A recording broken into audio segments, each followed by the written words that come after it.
The topic is Dr. Martin Luther King at the 21st century, and the guest is Dr. Baldwin from Vanderbilt University and one of the preeminent Martin Luther King scholars of our period. And of course, Dr. Baldwin, let's continue our conversation dealing with Martin Luther King. I think you were talking about King's attitude toward poverty and yes, etc. Yes.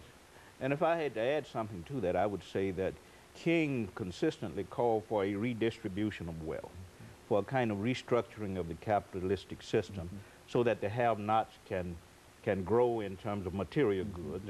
And I think that's still important today. I think we need to look at the wealthy, we need to look at the people who are very poor, and we need to ask ourselves, why should some people be very, very rich and others be very, very poor? And I think we have to look at capitalism in a very critical way. Is what Dr. King was about. Now, regarding the issue of creating a culture of life and a culture of peace, the issue of war, Dr. King always told us that you can't create that kind of culture with the military or with violence.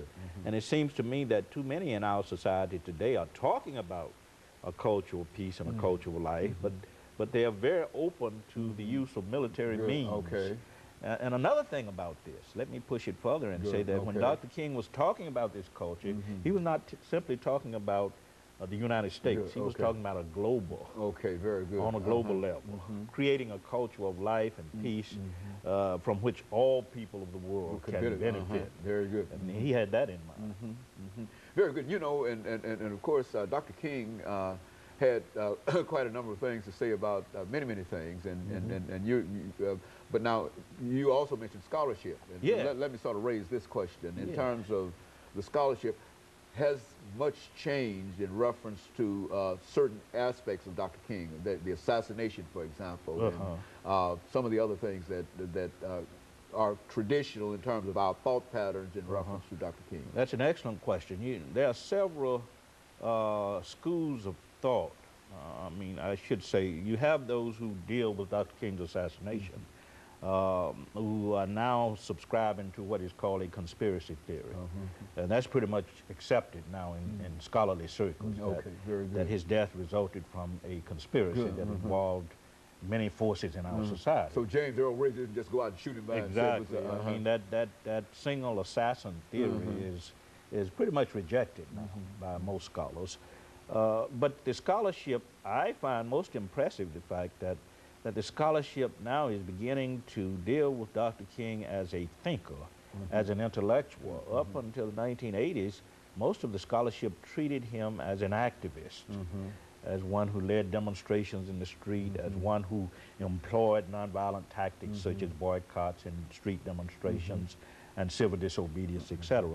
But in the last 2 decades, scholars have become more interested in Dr. King as an intellectual. What kind of ideals did he set forth? Ideals that might be useful for us today as we try to address problems of race, problems of economics, problems of violence and human destruction.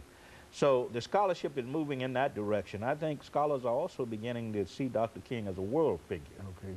And I think that's important because for too long we limited him to the American context. Almost to the South. That's right, and seeing him as a Southern black leader, as an American Gandhi. But now scholars are looking at his impact on liberation movements around the world, in South Africa, Vietnam, India, Africa, and how he has influenced liberation movements worldwide, how he has inspired people. I don't think it's an accident that in over 100 countries today, Dr. King's birthday is recognized or celebrated. And that's really puts him in a very unique place in history, because even presidents of the United States don't have that kind of recognition. And so Dr. King, I think, is being appreciated finally for what he tried to give us a half-century ago, for what he tried to achieve in terms of not just a national beloved community, but an international beloved community.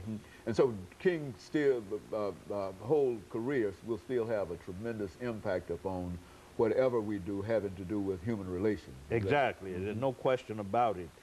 We hear the song "We Shall Overcome" all the time. Women who are interested in women liberation sing that song. the anti-war protest in Crawford, Texas recently. The song "We Shall Overcome" was heard.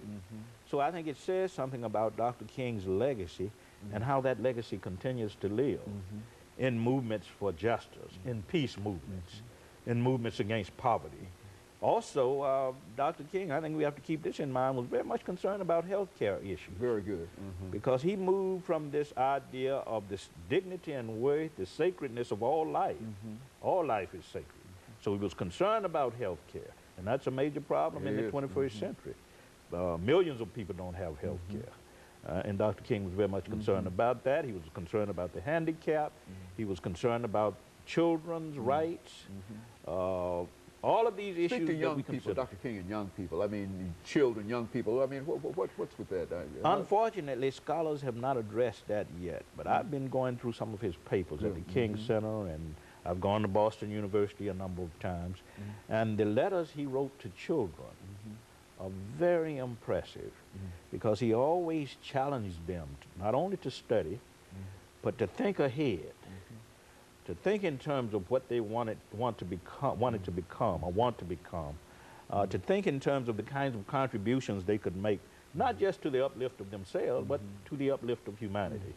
Now, interestingly enough, about 10, 15 years ago, the King Center did publish a major manual on how to teach Dr. King's principles to children. But unfortunately, schools have not noticed, have not taken note of that particular document. It's a very, very important document that gives guidelines for teaching children nonviolent principles from kindergarten up to grade 12. So there's already a plan that has already been laid out by Dr. King in terms of how that can be done. It's not being used, and I think given the levels of violence in our society and in our world, we're going to have to start looking at documents like this and looking at Dr. King's life and his teachings and to sort of determine the meaningfulness of those teachings for us today, because there's a certain timelessness about the concerns that Dr. King raised with respect to violence and human destruction. You know, that's why we always return to that 1997 interview, that no matter when you listen to that, you can listen to it in 2005. It still seems as if it was done yesterday, primarily because of that timelessness that you're talking about. Exactly. And of course, Dr. Ball, we're going to have to take our second commercial break, and after which we'll come back and give you an opportunity to close us out for today. And we'll see our audience following this very, very short commercial break.